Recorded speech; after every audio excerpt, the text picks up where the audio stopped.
Are Leicester actually in danger of getting relegated this season? It's a question that I don't think anybody would have asked before the season started. After back-to-back fifth finishes in the league and FA Cup, and then a season last year plagued by injuries, it seems inconsiderate to have basically predicted Leicester to have gone down.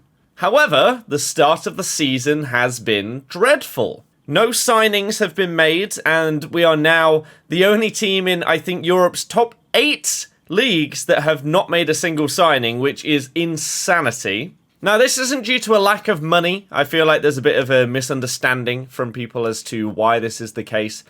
It's more to do with wages and squad size. So in the Premier League, you are only allowed 25 players. We have 28 or 29 that we need to try and squeeze. That's a problem. We need to get rid of players, otherwise you are paying considerable wages to some of these guys, and they're not even going to be in the squad.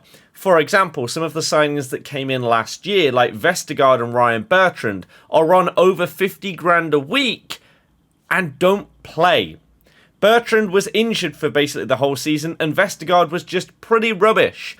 So we need to try and ship fringe players out in order to make space in the squad to also free up some wages so that we can afford to get some players in. Now, the wage, it's not the end of the world now that Casper has gone, which is obviously a big loss, but we were at a really, really bad point in our wages to turnover ratio, which is basically what you have to have working in order to comply with financial fair play. So that's been alleviated a little bit, especially with Hamza Chowdhury going out on loan because he was also on ridiculous wages as well. But we still need to offload a few more players so that we can potentially bring 1 or 2 new faces in order to get a bit of rejuvenation in the squad. Now, there have been links over the summer. Rodgers has personally been talking to targets that we've had and convinced some of them that we are the place to come to.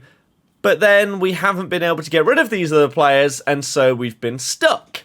Some of the names linked so far: Benjamin Beauregard, Noni Madueke, definitely. Levi Colwill, now gone to Brighton as part of the Cucurella deal, and quite a few more. However, the flip side is that we have got a lot of players back from injury. Last season, as I said, we had massive problems. Fofana was injured in the final pre-season game, broke his leg, and was out for the vast majority of the season.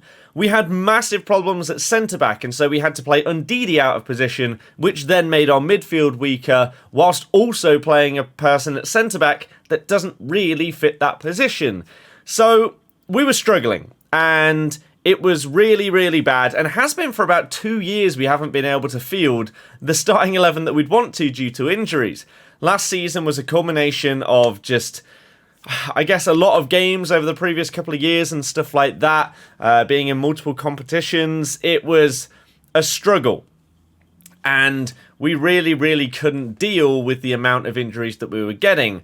This is also one of the reasons why we have 2 bigger squads now, because we've had to bring in players to deal with the injury crisis that are no longer necessary because people are back fit and ready to play. So with basically everybody fit other than Ricardo Pereira right now, who has had yet another long-term injury, and he just can't catch a break, really. He was unbelievable before he got that first big injury. The game before COVID ruined the league, basically. And he's just not been the same since. But he is the only one out now with a long-term injury. There's a couple with little knocks and stuff like that, but that's okay. For the vast majority of the players, everyone's good to go.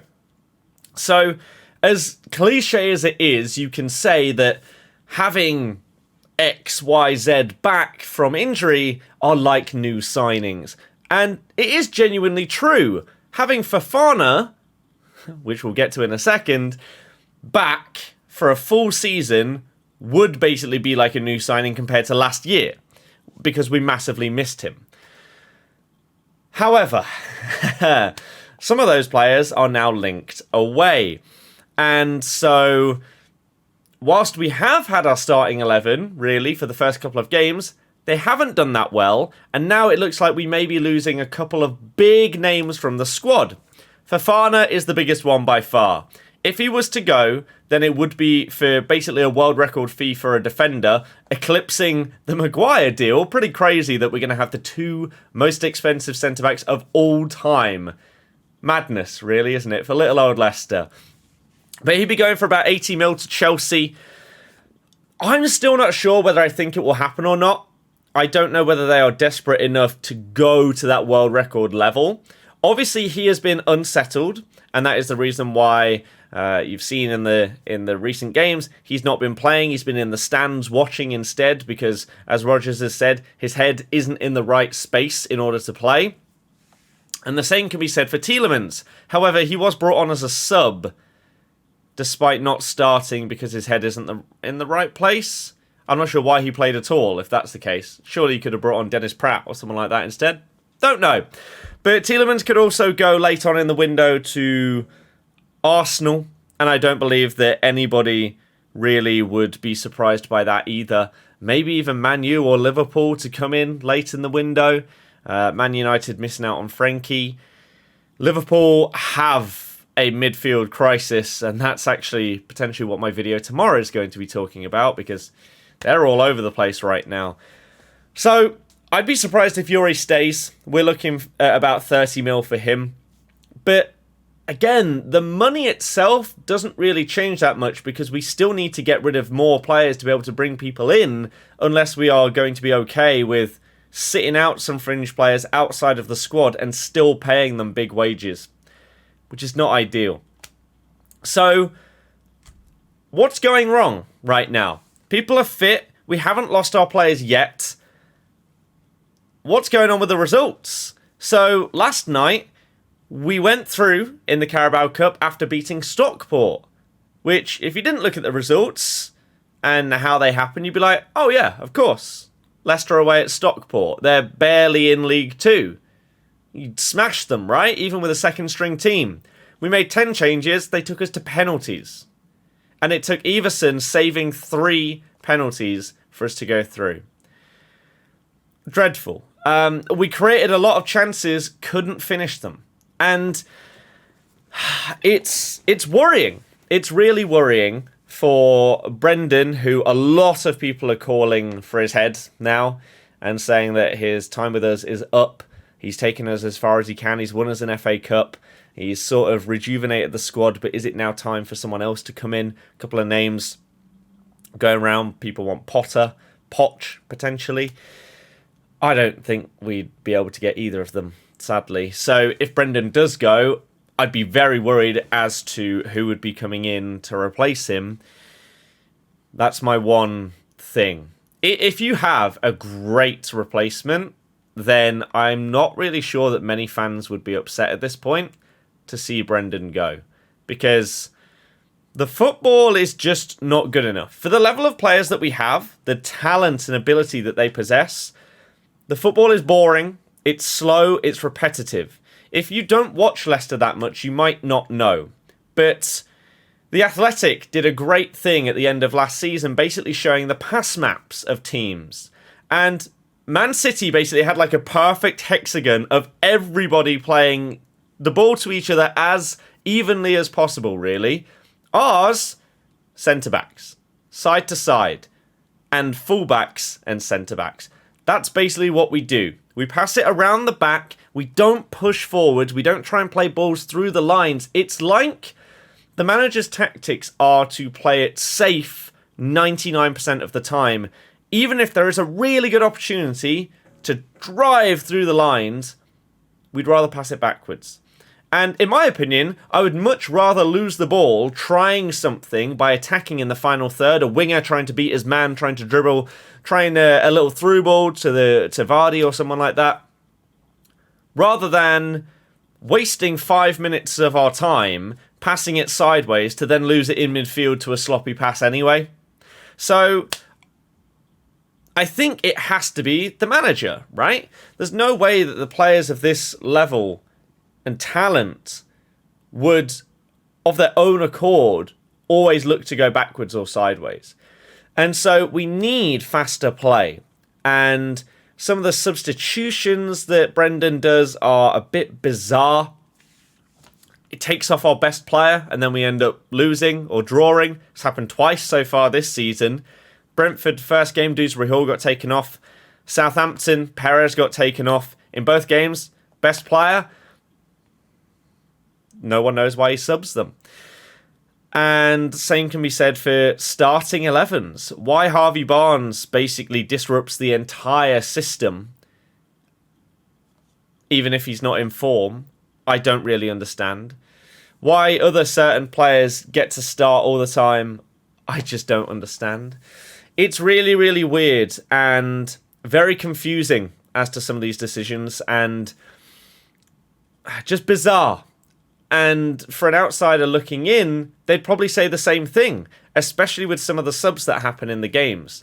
If they're watching a game and you see someone dropping a 9 out of 10 performance that then gets subbed, when you've got a guy dropping a 4 out of 10, it's like, why? And so I feel like this combination of having players that are a bit unsettled right now in Fofana and Tielemans, who have been instrumental to us in the past, these boring tactics, and just not aggressive enough in our play, combined with maybe just a little bit of struggling mentality of just missing out on top 4 2 seasons in a row, failing in the Europa League and then in the Conference League last season. Maybe the players just need a boost somehow. Just a little win streak. 3 wins in a row or something like that. And maybe everybody would just get back in the zone and be like, we are good enough for this. Clearly we're good enough for this. Let's keep going. But right now, I don't think that we'll get relegated. However, it's not looking good. And our next few games are really, really tough. We have Chelsea and Man United coming up. Not easy games, even if they've had dodgy form to start the season. We could very much be bottom of the table after 5 games in the Premier League, after just barely scraping through against Stockport in the Carabao Cup as well. That's not the start to a season that you want. We've also dropped 5 points from winning positions in our first 2 home games. It's not good enough. Your home form, if you go ahead, it should be a fortress that you then defend with your lives for the remainder of the game, especially against teams like Brentford and Southampton. Fair enough if you go up against Man City and they come back and score 4. Very different. But times are worrying right now. I don't know if Brendan is going to last the season. I think it fully depends on who we could potentially get in. I don't know if we're going to sign anyone and whether we're going to lose some of these big players. Everything's up in the air with like a week to go. And it's scary.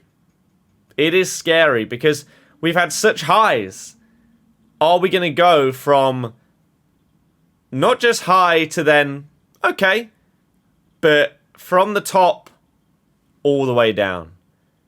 I really hope not, but I'm very intrigued to hear your thoughts on this situation because it's not fun being a Leicester fan right now. Let me know. Do you think that we are actually in a position where we may get relegated this season?